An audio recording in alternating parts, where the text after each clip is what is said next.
पाठ 5. आईस पत्र.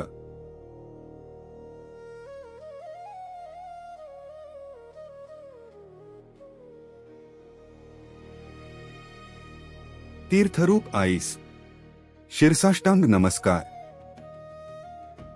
माझं पत्र मिळाल्यावर तुला आश्चर्याचा धक्का बसला असेल ना.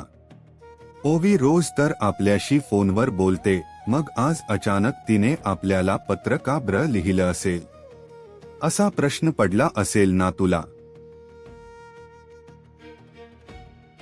मी सुट्टीत इथे आजोळी राहायला आल्यापासून आपण रोज फोनवर बोलतो, पण आज आजीने मला तिने जपून ठेवलेला पत्रांचा खजिना दाखवला. आजी लग्न करून सासरी आल्यावर पणजीने आजीला लिहिलेली की सगळी पत्र आजीने जपून ठेवली आहे. आईची आठवण आली.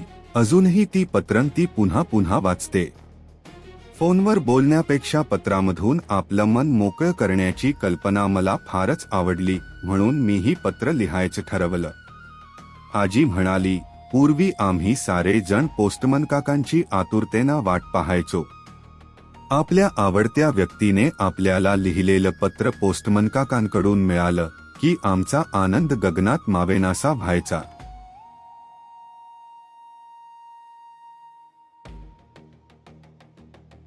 आई, मी इथे खूप मजा करत आहे. हिरवेगार डोंगर, झुळझुळ वाहणारी नदी, पिकांनी बहरलेलं शेत, डोलणाऱ्या गवत फुलांचं माळरान, हे असं निसर्गाचं सुंदर रूप पाहायला गावातच यायला हवं. आता दरवर्षी सुट्टीत मी आजीच्या गावाला यायचं ठरवलंय.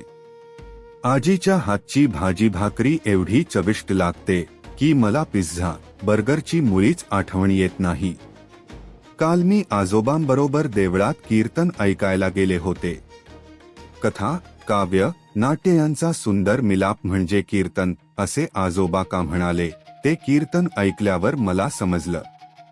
कीर्तनाचा कार्यक्रम एवढा रंगला की 2 तास कसे गेले ते समजलंच नाही. सगळे जण कीर्तनात दंग होऊन गेले होते.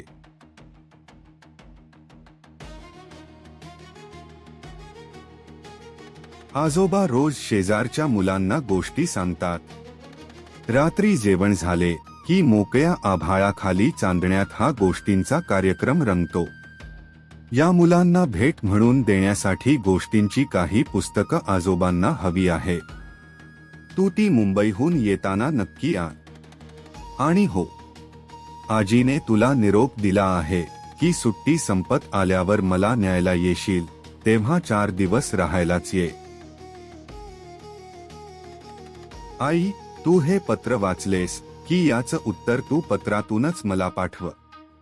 मलाही पत्र मिळाल्याचा आनंद अनुभवायचा आहे.